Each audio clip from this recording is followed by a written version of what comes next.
Hi friends, welcome to Chinni's kitchen. నేను ఈరోజు మామిడికాయ పప్పు చేస్తున్నానండి. ఇలా కందిపప్పు తీసుకున్నాను ఒక గ్లాస్ తోటి. ఇది కడిగేసుకుని శుభ్రంగా ఈ గ్లాస్ తోటి 2.5 వాటర్ పోసుకొని కుక్కర్ పెట్టుకొని ఉడికించేసుకున్నాము. ఇలా మామిడికాయలు ఒక మామిడికాయ కట్ చేసి పెట్టుకున్నాను. కొద్దిగా పచ్చిమిర్చి, ఒక 3 పచ్చిమిర్చి. ముందుగా ఏం చేయాలంటే పప్పు కడుక్కొని కుక్కర్ పెట్టుకుందాము. ఇలా కడిగేసుకున్నామండి. కడిగేసుకొని 2.5 గ్లాసులు వాటర్ పోసుకొని కుక్కర్ పెట్టుకొని ఒక 3 విజిల్స్ వచ్చే వరకు ఉడికించుకుందాం.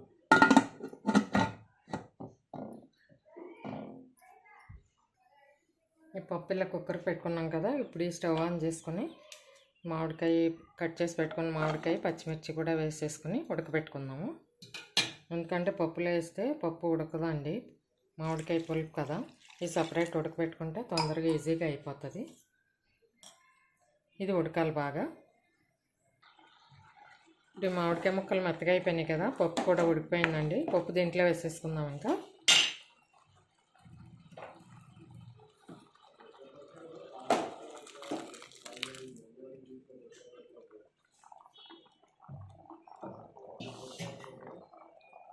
ఇప్పుడు పసుపు వేసుకుందాము.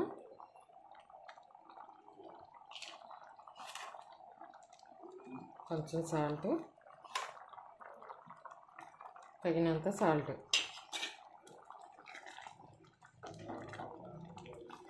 ఒక 2 మినిట్స్ ఉడికిన తర్వాత కొంచెం పోపు వేసేసుకుందాం. ఇంకా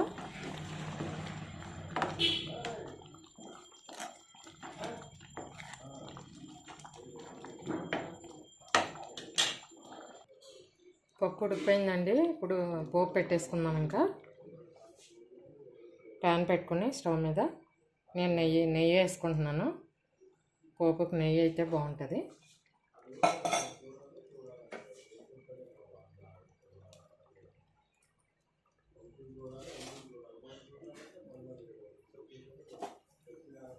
ఎండుమిర్చి, కరివేపాకు, వెల్లుల్లిపాయలు, జీలకర్ర, ఆవాలు ఇవన్నీ పోపు వేసేసుకుంటాం.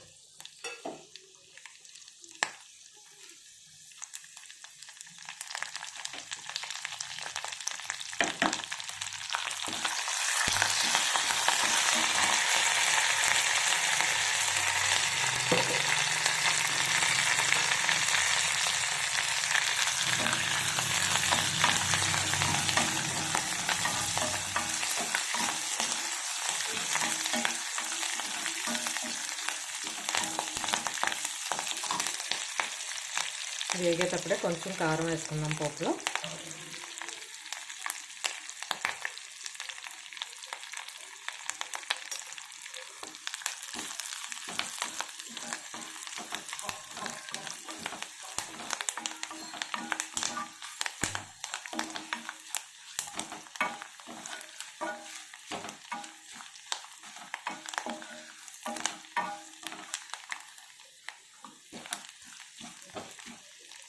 పోపు అయిపోయిందండి.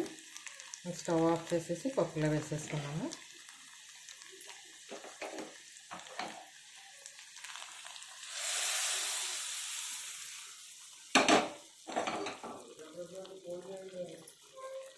మామిడికాయ పప్పు రెడీ అయిపోయింది.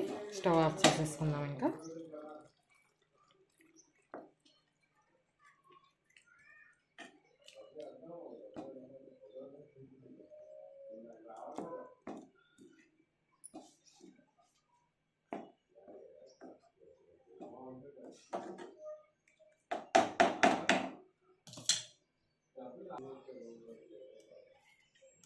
ఇప్పుడు కొంచెం కొత్తిమీర కూడా వేసేసుకుందాం లాస్ట్కి.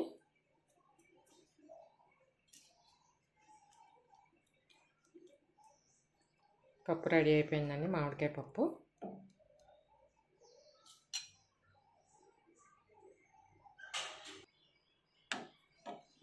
మామిడికాయ పప్పు రెడీ అయిపోయింది కదా. ఇదిగో ఈ టెక్స్చర్లో అయితేనే బాగుంటుందండి పప్పు.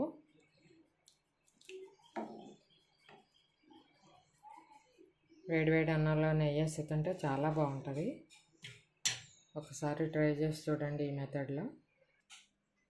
మామిడికాయ పప్పు రెడీ అయిపోయిందండి.